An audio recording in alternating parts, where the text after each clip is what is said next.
Quad summit के बाद प्रधानमंत्री मोदी न्यूयॉर्क पहुंच चुके हैं। न्यूयॉर्क में भारतीय समुदाय को आज संबोधन किया जाएगा। प्रधानमंत्री मोदी की ओर से 3 दिनों के अमेरिका दौरे पर हैं प्रधानमंत्री मोदी और आज न्यूयॉर्क में एक बड़ा संबोधन है प्रधानमंत्री मोदी का। भारतीय समुदाय जो इंडियन डायस्पोरा है उसको संबोधित किया जाएगा। प्रधानमंत्री मोदी की ओर से 3 दिनों के अमेरिका दौरे पर हैं और अब न्यूयॉर्क पहुंच चुके हैं। क्वाड समिट एक बहुत महत्वपूर्ण समिट को आगे बढ़ाने के बाद अब न्यूयॉर्क के दौरे पर पहुंचे हैं डेलावेयर से। आज रात 9:30 बजे बताया जा रहा है भारतीय समुदाय को संबोधित किया जाएगा प्रधानमंत्री मोदी की ओर से।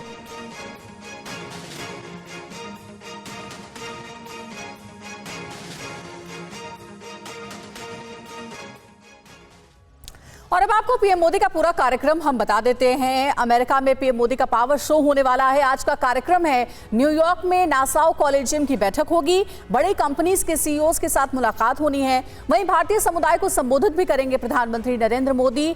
Modi and US progress together कार्यक्रम है। कार्यक्रम में 25,000 लोग शामिल होने वाले हैं। 23 सितंबर का ये कार्यक्रम है। यूएन महासभा की मीटिंग में शामिल होंगे। साथ ही साथ भविष्य के शिखर सम्मेलन को संबोधित भी करेंगे। विषय रहेगा बेहतर कल के लिए बहुपक्षीय समाधान। जी हां, अमेरिका दौरे के पहले दिन प्रधानमंत्री नरेंद्र मोदी ने क्वाड शिखर सम्मेलन में हिस्सा लिया।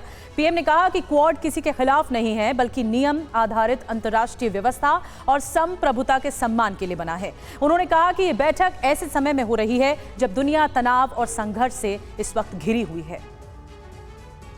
हमारी बैठक ऐसे समय हो रही है जब विश्व तनावों और संघर्षों से घिरा हुआ है। ऐसे में साझा डेमोक्रेटिक वैल्यूज के आधार पर क्वाड का मिलकर साथ चलना पूरी मानवता के लिए बहुत ही महत्वपूर्ण है। हम किसी के खिलाफ नहीं हैं। हम सभी एक रूल्स बेस्ड इंटरनेशनल ऑर्डर, संप्रभुता और क्षेत्रीय अखंडता के सम्मान और सभी मसलों के शांतिपूर्ण ढंग से हल निकालने के समर्थन करते हैं। फ्री, ओपन, इंक्लूसिव और प्रॉस्परस इंडो पैसिफिक हमारी साझा प्राथमिकता और साझा प्रतिबद्धता है।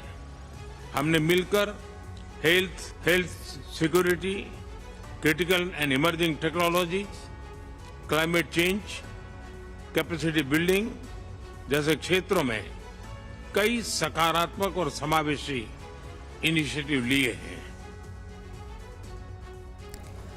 और वहीं अमेरिकी राष्ट्रपति जो बाइडेन ने कहा है कि क्वाड समिट में शामिल सभी देश पहले से ज्यादा एकजुट हैं। उन्होंने कहा कि दुनिया बदल जाएगी लेकिन क्वाड यहीं रहेगा। तक की बात कही है। बाइडेन ने कहा है कि हम सभी देश एकजुट हैं। उन्होंने विश्वास जताते हुए कहा कि चुनौतियां बहुत आएंगी, दुनिया बदल जाएगी लेकिन क्वाड यहीं रहेगा। That's why within the first days of my presidency, I reached out to each of your nations, to propose we elevate the Quad, make it even more consequential. 4 years later, our 4 countries are more strategically aligned than ever before. And today, we're announcing a series of initiatives to deliver real, positive impact for the Indo-Pacific. That includes providing new maritime technologies to our regional partners, so they know what's happening in their waters. Launching cooperation between coast guards for the first time, and expanding the Quad Fellowship to include students from Southeast Asia. So I want to thank you all again for being here. और प्रधानमंत्री नरेंद्र मोदी ने quad cancer moonshot कार्यक्रम में हिस्सा लिया। Quad के चारों नेताओं ने हिंद प्रशांत क्षेत्र में सर्वाइकल कैंसर का पता लगाने, रोकथाम और उपचार के लिए प्रतिबद्धता जताई है। प्रधानमंत्री मोदी ने मदद का ऐलान किया है। मुझे खुशी है कि क्वाड में हमने सर्वाइकल कैंसर जैसे चैलेंज का मिलकर सामना करने का निर्णय लिया है। भारत ने सर्वाइकल कैंसर के लिए अपनी वैक्सीन भी बनाई है और एआई की मदद से नए ट्रीटमेंट प्रोटोकॉल भी शुरू किए जा रहे हैं। एक्सेलेंसी, भारत अपना एक्सपीरियंस और एक्सपर्टाइज शेयर करने के लिए तैयार है। क्वाड मूनशॉट इनिशिएटिव के तहत $7.5 मिलियन के सैपलिंग किट्स, डिटेक्शन किट्स और वैक्सीन का सहयोग देने की घोषणा करता हूं। रेडियोथेरेपी ट्रीटमेंट और कैपेसिटी बिल्डिंग में भी भारत सहयोग देगा। और वही क्वाड मीटिंग से पहले पीएम मोदी और अमेरिकी राष्ट्रपति जो बाइडेन के बीच द्विपक्षीय बातचीत भी हुई। दोनों के बीच बातचीत में रक्षा समेत कई अहम मुद्दों पर चर्चा हुई। विश्व के दो ताकतवर राष्ट्राध्यक्ष अमेरिका के डेलीवेयर में मिले तो दुनिया देखती रह गई। सुपर पावर अमेरिका के राष्ट्रपति बाइडेन पीएम मोदी का स्वागत करने के लिए खुद अपने गेट पर खड़े रहे। दोनों ने पहले हाथ मिलाया, फिर गले लगाया। उसके बाद द्विपक्षीय बातचीत शुरू हुई। दोनों नेताओं के बीच 1 घंटे से ज्यादा देर तक चर्चा हुई। दोनों देशों के बीच आपसी संबंध पर बात हुई, वैश्विक रणनीतिक साझेदारी और आपसी हितों पर चर्चा हुई। इंडो पैसिफिक रीजन और फ्यूचर टेक्नोलॉजी पार्टनरशिप पर बात हुई। मीटिंग में फ्यूचर डिफेंस पार्टनरशिप और क्लीन एनर्जी पर चर्चा हुई। मोदी और बाइडेन के बीच ग्लोबल हेल्थ और डेवलपमेंट पर भी बात हुई। पीएम मोदी ने भारत अमेरिका साझेदारी को गति देने में राष्ट्रपति बाइडेन द्वारा किए गए योगदान की सराहना की। बाइडेन ने पीएम मोदी की तारीफ करते हुए कहा कि भारत के साथ अमेरिका की साझेदारी इतिहास में किसी भी समय की तुलना में ज्यादा मजबूत, घनिष्ठ और अधिक गतिशील है। प्रधानमंत्री मोदी, जब भी हम मिलते हैं, हम सहयोग के नए क्षेत्रों को खोजने की हमारी क्षमता से प्रभावित होता है। इस बैठक में विदेश मंत्री एस जयशंकर, विदेश सचिव भारतीय राजदूत विनय मोहन भी मौजूद थे। अमेरिकी विदेश मंत्री एंटनी ब्लिंकन और एनएसए शामिल थे। और क्वाड समिट में शामिल राष्ट्राध्यक्षों ने क्या कुछ कहा है, आइए विस्तार से आपको बताते हैं किसने क्या कुछ कहा। ये बैठक बहुत महत्वपूर्ण रही और सभी मुद्दों के शांतिपूर्ण समाधान का समर्थन करते हैं। प्रधानमंत्री नरेंद्र मोदी की ओर से कहा गया, अंतर्राष्ट्रीय व्यवस्था और संप्रभुता के सम्मान के हम पक्षधर हैं। क्वाड संगठन किसी के खिलाफ नहीं है। स्वतंत्र और समावेशी इंडो पैसिफिक हमारी प्राथमिकता है, प्रधानमंत्री मोदी की ओर से कहा गया। अब आइए आपको बताते हैं अमेरिकी राष्ट्रपति जो बाइडेन की तरफ से क्या कहा गया। हम 4 देश पहले से अधिक एकजुट हैं, ज्यादा एकजुट हैं। मोदी के यूक्रेन और पोलैंड दौरे की तारीफ की है। जो बाइडेन ने संयुक्त राष्ट्र में भारत की स्थायी सदस्यता का समर्थन भी किया गया है। क्वाड फेलोशिप में साउथ ईस्ट एशिया के छात्र भी शामिल होंगे, ये भी कहा गया है। और फूमियो किशिदा की तरफ से जापान के प्रधानमंत्री की ओर से क्या कुछ कहा गया। हमारे आसपास का सुरक्षा वातावरण गंभीर है। कानून के शासन पर आधारित स्वतंत्र अंतर्राष्ट्रीय व्यवस्था खतरे में है। इंडो पैसिफिक के भविष्य पर चर्चा के लिए जो हमारा मिलना है वो सुखद है। स्वतंत्र और खुला इंडो पैसिफिक को साकार करने का समर्थन किया गया जापान की ओर से। और वहीं ऑस्ट्रेलिया की बात करें, क्योंकि 4 ये क्वाड्रिलैटरल है यानी क्वाड है, एंथनी एल्बनीज की तरफ से क्या कुछ कहा गया। ऑस्ट्रेलिया के प्रधानमंत्री, दोस्तों के बीच यहां होना बहुत ही सुखद है। अगले साल प्रधानमंत्री मोदी की मेजबानी के लिए हम उत्सुक हैं। समान विचारधारा वाले देश साथ आए तो परिणाम बेहतर रहेंगे। तो चारों देशों की तरफ से, उनके राष्ट्राध्यक्षों की तरफ से क्या कुछ कहा गया, ये हमने आपको बताया। और इस बीच एक और अहम जानकारी मिल रही है क्वाड को लेकर। जो बाइडेन ने भी अहम बयान दिया है, जिसके बारे में आपको बता दें। बाइडेन से संवाददाता ने दरअसल पूछा कि क्या नवंबर के बाद भी बना रहेगा क्वाड। पीएम मोदी के कंधे पर हाथ रखकर जो बाइडेन बोले, क्वाड यहां रहने के लिए है। नवंबर में अमेरिका में होगा राष्ट्रपति चुनाव।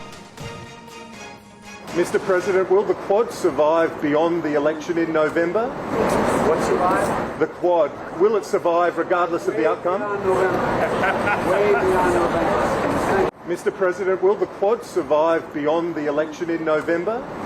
What survive? The Quad, will it survive regardless of the outcome? November. और प्रधानमंत्री मोदी के अमेरिका पहुंचने पर शानदार स्वागत किया गया। वहां मौजूद भारतीयों ने एयरपोर्ट से लेकर होटल तक प्रधानमंत्री का जबरदस्त स्वागत किया है। महिलाओं ने गरबा किया। आइए देखते हैं इसकी एक झलक। प्रधानमंत्री 3 दिन के दौरे पर जब अमेरिका पहुंचे तो उनका गर्मजोशी से स्वागत किया गया। प्रधानमंत्री जब फिलाडेल्फिया हवाई अड्डा पहुंचे तो उनका शानदार स्वागत किया गया है। एयरपोर्ट के पास मौजूद भारतीयों ने मोदी मोदी के नारे लगाए। पीएम मोदी ने लोगों को ऑटोग्राफ भी दिया। प्रधानमंत्री नरेंद्र मोदी जब डेलावेयर के होटल ड्यू पॉइंट पहुंचे तो वहां काफी संख्या में भारतीय मौजूद थे। पीएम ने लोगों से मुलाकात की, कुछ लोगों से हाथ मिलाया और बात भी की। वहां मौजूद महिलाओं ने पीएम मोदी के स्वागत में गरबा भी गाया।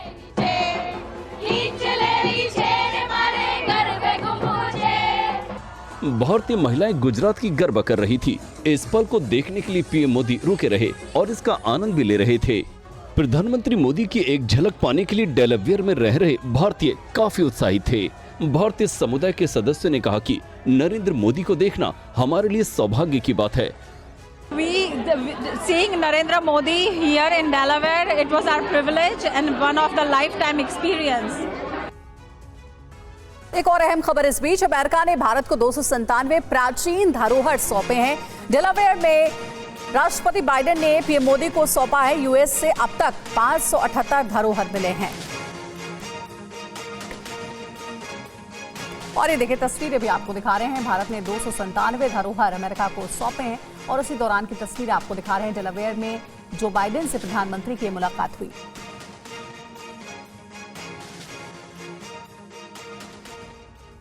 और आइए खबरों का सिलसिला आगे बढ़ाते हैं। केंद्रीय गृह मंत्री अमित शाह जम्मू कश्मीर के अखनूर में विजय संकल्प रैली को संबोधित उन्होंने किया और आतंकवाद को लेकर शाह ने विपक्षी दलों पर जमकर प्रहार किया है।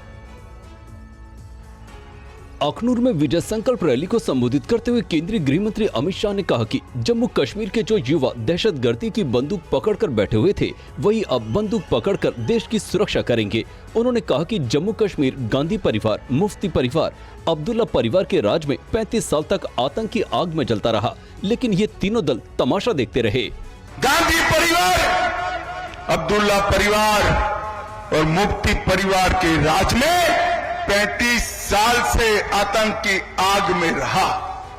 3000 दिन तक कश्मीर में कर्फ्यू रहा, 40,000 लोग मारे गए, असंख्य सेना के जवान मारे गए और मोदी जी आए। मोदी जी ने आतंकवाद को जमीन के अंदर दफनाने का काम नरेंद्र मोदी जी।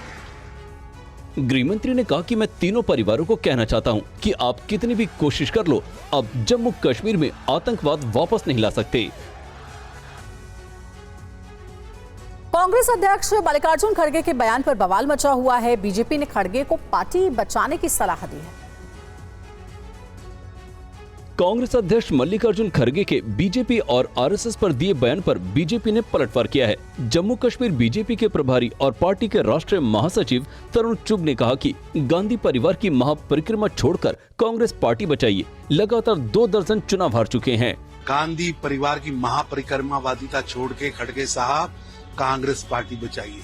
लगातार 2 दर्जन चुनाव हार चुके, अब भी चुनाव की हार के डर से ये नया शगुफा आप निकाल लें।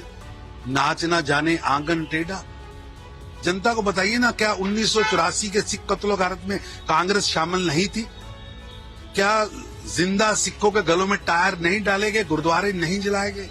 वहीं केंद्रीय मंत्री ज्योतिरादित्य सिंधिया ने भी खड़गे से पूछा है कि आपने कितनी गारंटियों को पूरा किया है। हम 7 गारंटी लेकर आ रहे हैं। 25 लाख का बीमा होगा, 3,000 रुपए महिलाओं को मिलेंगे और पहले बता दें कि कितने उनकी गारंटी उन्होंने कर्नाटक और हिमाचल में पूरा किए हैं। वहीं राहुल गांधी ने अमेरिका में दिए अपने बयान पर सफाई दी है। उन्होंने कहा कि बीजेपी झूठ फैलाकर मुझे चुप कराना चाहती है।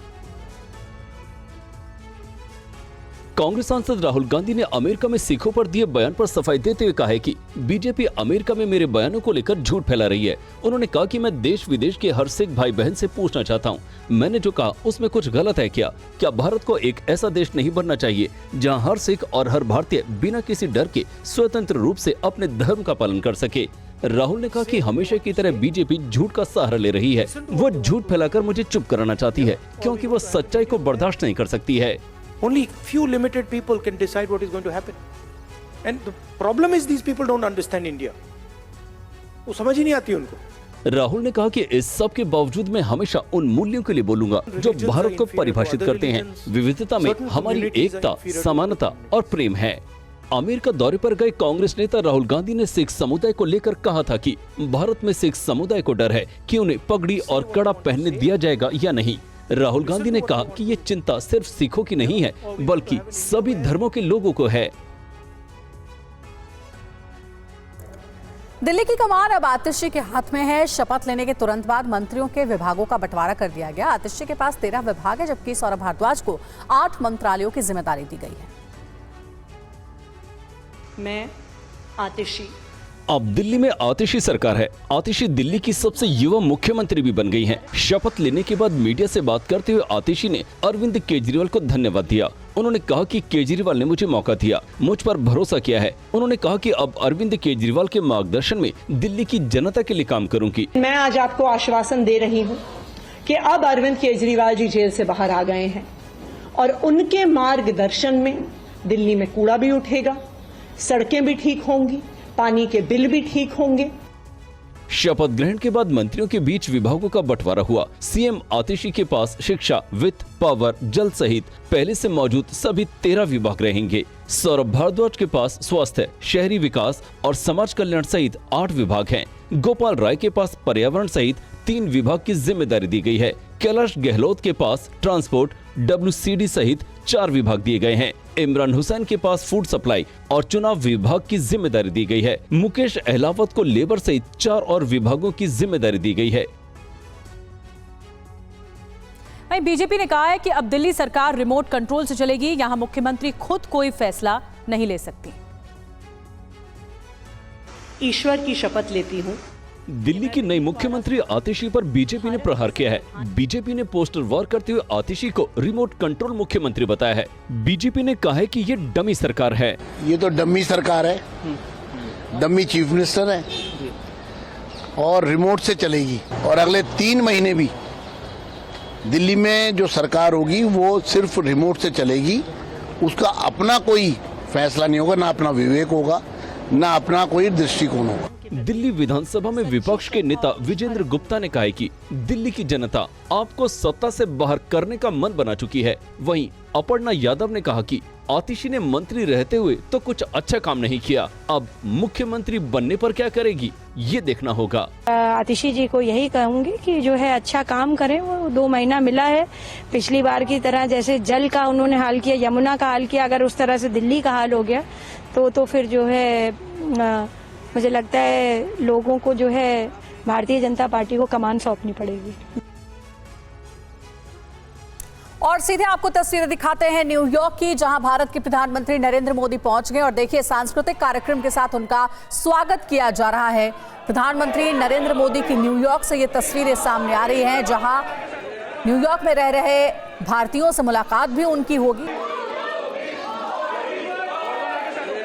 तो न्यूयॉर्क में पीएम मोदी का भव्य स्वागत हुआ है लोक नृत्य के साथ। और देखिए ये भारतीय प्रवासी हैं जो कि न्यूयॉर्क में रहते हैं और वो प्रधानमंत्री की एक झलक पाने के लिए कितने उत्सुक हैं।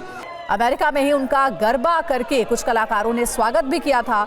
न्यूयॉर्क में पीएम मोदी का भव्य स्वागत है और न्यूयॉर्क में रहने वाले भारतीयों के साथ आज उनका संबोधन भी है, जिसमें 25,000 लोगों के शामिल होने की जानकारी सामने आ रही है।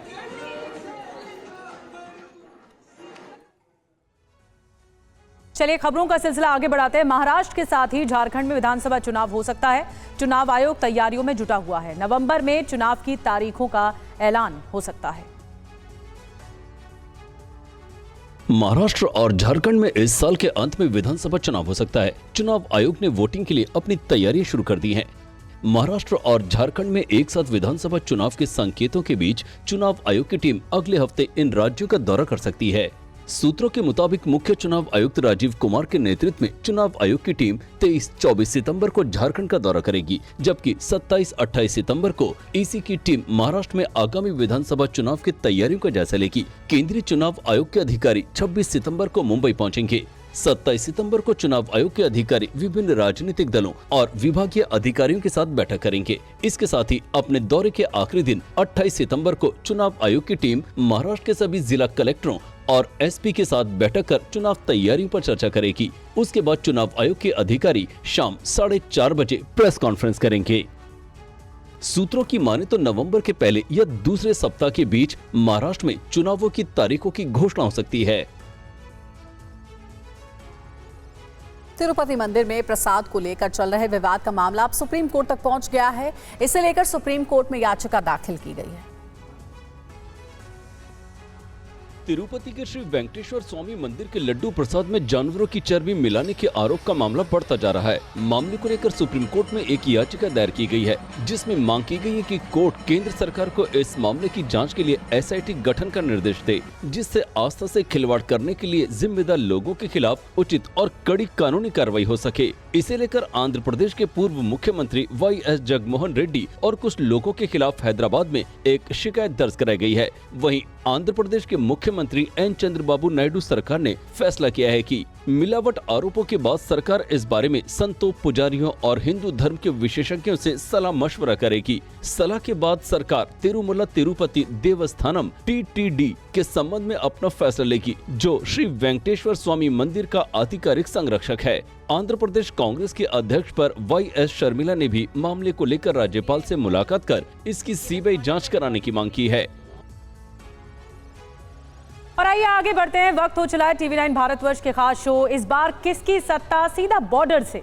जम्मू कश्मीर चुनाव पर ये सबसे अलग शो है। हमारे संवाददाता विपिन चौबे भारत पाकिस्तान बॉर्डर के करीब पहुंचकर मतदाताओं का मूड टटोल रहे हैं। बॉर्डर के पास रहने वाले लोगों से ये जानने की कोशिश की गई कि वो कौन से मुद्दे हैं जिस पर घाटी वोट कर रही है या करने वाली है। विपिन चौबे आज वहां पहुंचे हैं जहां कभी युवा पत्थरबाजी किया करते थे, जो कभी पत्थरबाजों का गढ़ हुआ करता था, कुपवाड़ा। जी हां, कुपवाड़ा से ये एक्सक्लूसिव रिपोर्ट देखिए।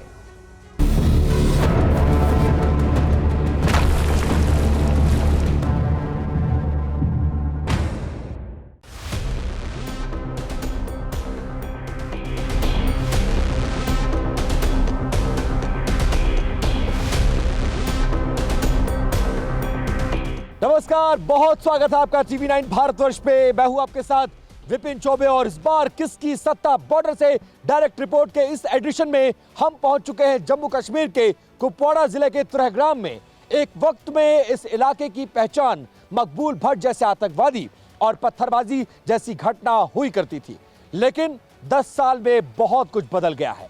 ऐसे में जब जम्मू कश्मीर चुनाव में है तो त्रहगाम और कुपवाड़ा क्या सोचता है, बॉर्डर के जिले में क्या कुछ चल रहा है, चुनाव को लेकर जनता और आवाम किस तरफ जा रही है, लोगों के क्या है मुद्दे और किन मुद्दों के आधार पर जम्मू कश्मीर के कुपवाड़ा का चुनाव हो रहा है, इसी बात को समझने के लिए तमाम इलाकों में जाएंगे, तमाम लोगों से बात करेंगे, चुनाव की नब्ज को टटोलने की कोशिश करेंगे और ये जानेंगे कि यहाँ की परेशानियां क्या हैं, यहाँ के मुद्दे क्या हैं, कितना कुछ बदला त्रहगाम, कितना कुछ बदला कुपवाड़ा और इस बार किस तरफ जा रहा है कुपवाड़ा। इन तमाम सवालों का जवाब मिलेगा आपको इस हमारे खास शो में, तो अगले आधे घंटे बने रहिए आप हमारे साथ।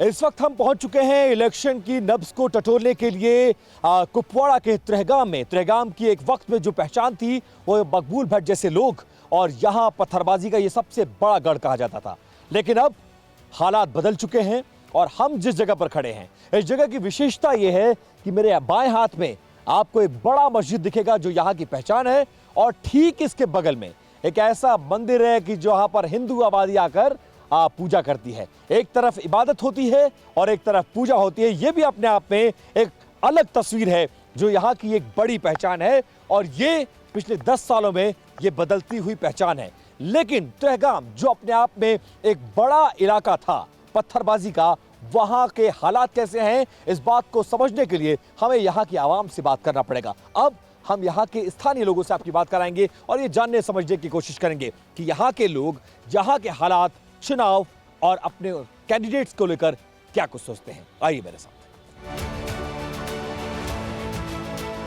तो कुपवाड़ा की ये मस्जिद पहचान है और इसकी खूबसूरती यहाँ से देखते हुए बनती है और इस मस्जिद के बाहर हमें कुछ बुजुर्ग नजर आ रहे हैं, सीधा उनसे बात कर लेते हैं। जनाब आदाब, नमस्कार, कैसे हैं आप लोग? कैसे हैं? बढ़िया है। कैसे हैं आप? कैसे हैं आप? अरे आप जा क्यों रहे हैं, हम तो इतनी दूर से आए हैं। अच्छा ये बताइए, ये खूबसूरत मस्जिद है और बगल में यहाँ पे मंदिर भी है, बड़ी खूबसूरत जगह है ये तो कुपवाड़ा की। त्रहगाम अच्छी जगह है? हाँ, अच्छी जगह है, बिल्कुल। जगह भी अच्छी है, मंदिर भी अच्छा है, मस्जिद भी अच्छे है, एक ही जगह है, बोलचाल भी अच्छा है। शुक्र है उस रब का, अल्लाह का, क्या आज मतलब पता नहीं 2 साल हो गए 4 साल हुआ है पीछे, 100 साल हो गया है पीछे, लेकिन और मंदिर और मस्जिद एक ही जगह में बैठे हैं, प्रेम से ठाठ से बैठे। वोटिंग होने वाली है? वोटिंग होने वाले हैं। तो कश्मीर की आवाम 10 साल बाद चुनाव में उतरी है, खुश है आप लोग? खुश है। वोट करने को मिलेगा? हाँ, वोट तो देना है। वोट देना है। हाँ, जमहूरियत चाहिए, लोकतंत्र चाहिए, सरकार अपनी चाहिए, सरकार होना चाहिए हमारे। इसमें तरक्की है। तरक्की जो तरक्की करेगा। थोड़ा यहाँ ज्यादा बेरोजगारी ज्यादा हो गया, बेरोजगारी बहुत हो गया। अभी थोड़ा ये इलेक्शन हो जाएगा, थोड़ा सा उम्मीद है कि थोड़ा कम हो जाएगा। बहुत बेरोजगारी थोड़ी कम हो जाएगी। सबसे बड़ा मुद्दा इस चुनाव में क्या है? बेरोजगारी बड़ा, बेरोजगारी वो खत्म होनी चाहिए। हाँ, वो खत्म होनी चाहिए। सबसे बड़ा मुद्दा यही है कि बेरोजगारी यहाँ पर है। लोग बच्चे पढ़े लिखे हैं, मजदूरी MA BA करके हैं, PhD करके हैं, PG करके बेचारे घर में बैठे हुए। TV9 भारतवर्ष संवाददाता विपिन चौबे ने कुपवाड़ा के और भी स्थानीय लोगों से बात कर उनका मन टटोलने की कोशिश की। ये जानना चाहा कि इस बार बॉर्डर इलाके में चुनाव का सबसे बड़ा मुद्दा क्या है। हम किसी चौराहे पर खड़े हैं, बहुत सारे लोग हैं। एक बार जरा कैमरा घुमा कर देखिए। मेरा आप सबसे एक सवाल है, कश्मीर में करप्शन कोई मुद्दा था या नहीं था, ये बताइए। मुद्दा था पहले? जी, मुद्दा था, बड़ा मुद्दा था, करप्शन होता था भैया, करप्शन होता था।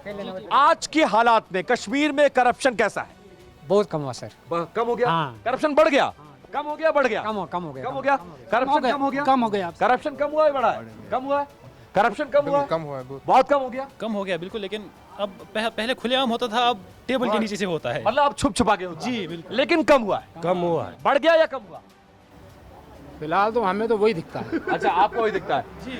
लेकिन ये परिवर्तन इन 10 सालों में आया है। आपको लगता है कि करप्शन पर सरकार ने कुछ काम किया है? गवर्नर ने कुछ काम किया है? हाँ, बहुत अच्छा काम किया सर। हाँ, पहले नंबर पे ये काम किया सर। हाँ, गवर्नर साहब ने पहले नंबर पे ये काम किया। करप्शन यहाँ पे बहुत कम हुआ। बहुत कम हुआ। आप बता रहे थे कश्मीर देश में दूसरे नंबर पे था करप्शन। तीसरे या दूसरे नंबर पे था कश्मीर करप्शन में। ये मैंने एक लिटरेचर पढ़ा है, इसमें तीसरा या दूसरा नंबर का कश्मीर में था।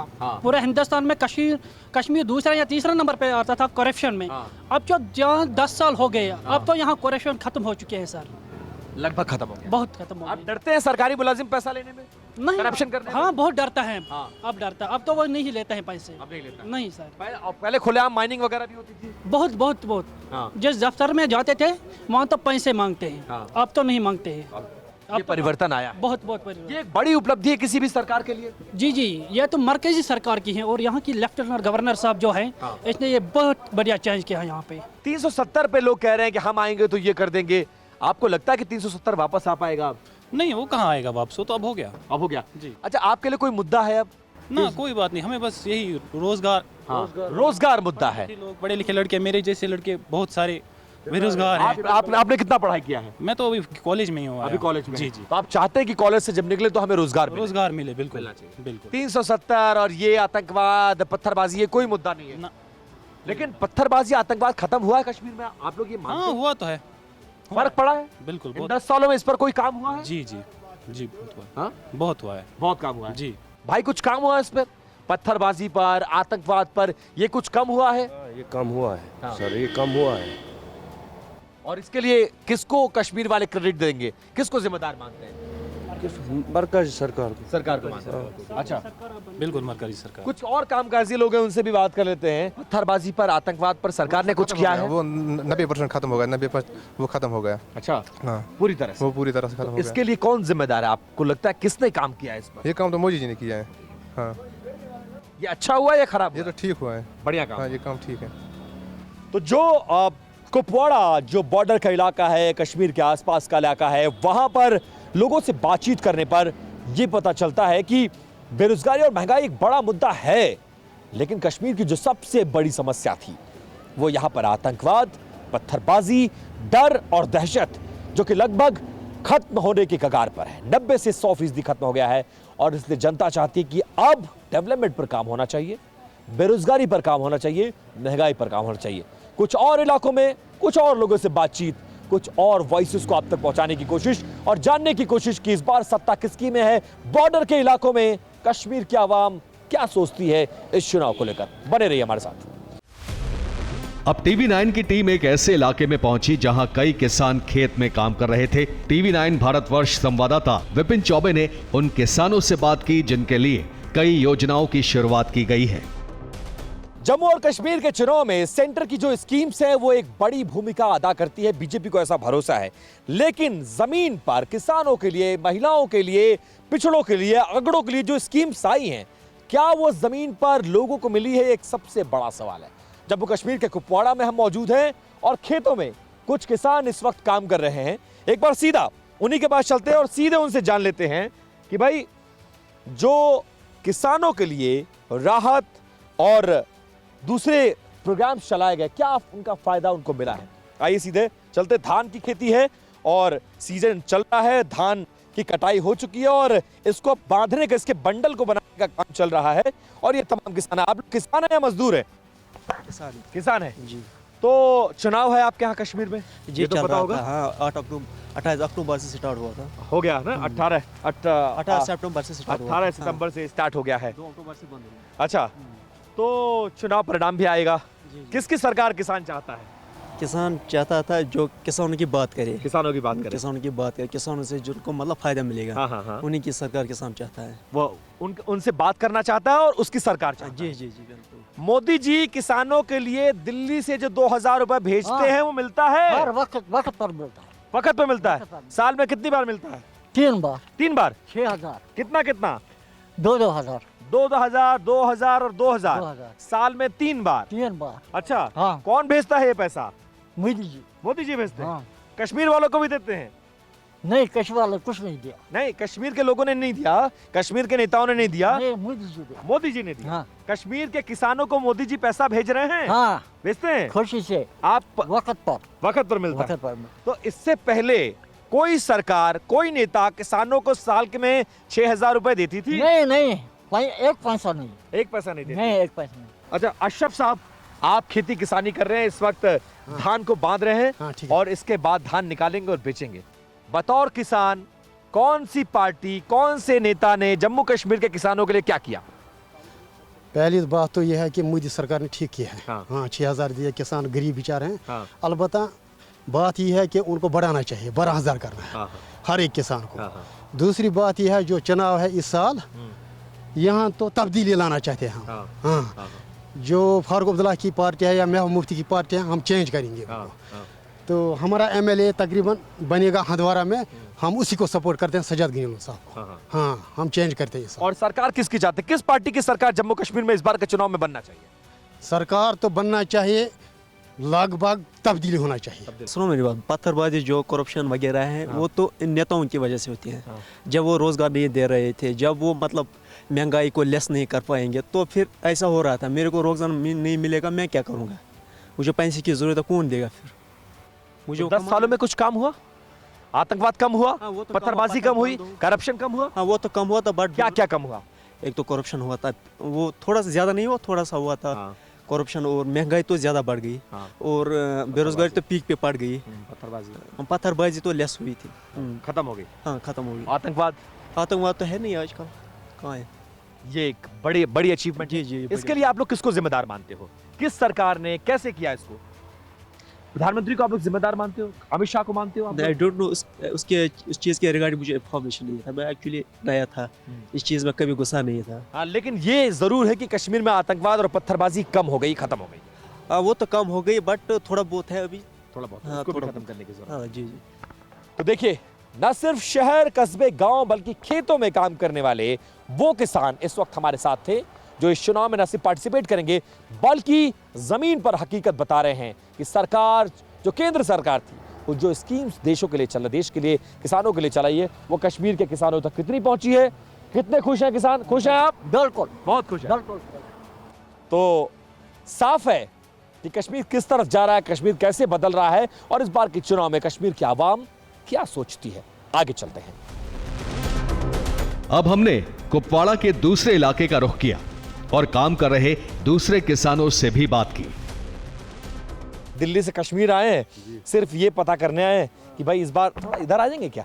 1 मिनट के लिए छाता बंद कर लीजिए, अगर आपको तकलीफ ना बात करनी तो वो इनसे कीजिए। नहीं, मैं हम आपके सवालों का जवाब दे दूंगा, लेकिन बात इनसे कीजिए। ठीक है। अच्छा, आप मुझे सिर्फ इतना बताइए, कश्मीर में 10 साल बाद चुनाव हो रहे हैं, कश्मीर के लोग इस चुनाव को लेकर क्या सोचते हैं? सेल्फ गवर्नमेंट जरूरी है, अपनी गवर्नमेंट होनी चाहिए, वो ठीक है, क्योंकि जो भी समस्याएं हैं ना यहाँ अपनी समस्याएं वो हमें पता है, आपको तो नहीं पता नहीं। बिल्कुल ठीक बात है। तो ये ठीक है, अच्छी बात। चुनाव होना चाहिए, होना चाहिए, लोग खुश हैं, जमहूरियत होनी चाहिए, लोकतंत्र मजबूत होना चाहिए, होनी चाहिए चुनाव, होने चाहिए। आपका कोई रिप्रेजेंटेटिव होगा, आप उससे बात करेंगे ना, नहीं तो ब्यूरोक्रेट बैठे हैं, हमारा किसी की पहुंच है किसी की नहीं है। आप कुपवाड़ा की धरती पर मौजूद हैं, हम लोग एक खेतों में बात कर रहे हैं। क्या हालात है 10 साल पहले कश्मीर के और आज का हालात बताइए, क्योंकि इसलिए मैं ये सवाल आपसे इसलिए पूछ रहा हूँ क्योंकि कश्मीर चुनाव में है, कुछ दिन में वोटिंग है, आज पहला वोट डाला जा रहा है 2 फेजेस में, और 4 अक्टूबर को ये तय हो जाएगा कि कश्मीर किस तरफ जा रहा है। अब ये बताइए 10 साल पहले के हालात। 10 साल पहले तो इस तरह ठीक थे, 10 साल पहले, उससे पहले जब 94 में तो उस वक्त थोड़ा खराबी थी। हम तो यहीं के रहने वाले हैं, कुपवाड़ा और वो भी बॉर्डर का इलाका है, बॉर्डर ही है। और क्या कर सकते हैं, बस बाकी ठीक है अभी इस वक्त। इलेक्शन को लेकर एक्साइटमेंट कितनी है कश्मीरियों में? सब बढ़िया, बहुत इलेक्शन में होना चाहिए था, इंतजार था इस चुनाव का। हाँ जी, 10 साल के बाद हो रहे हैं, बढ़िया।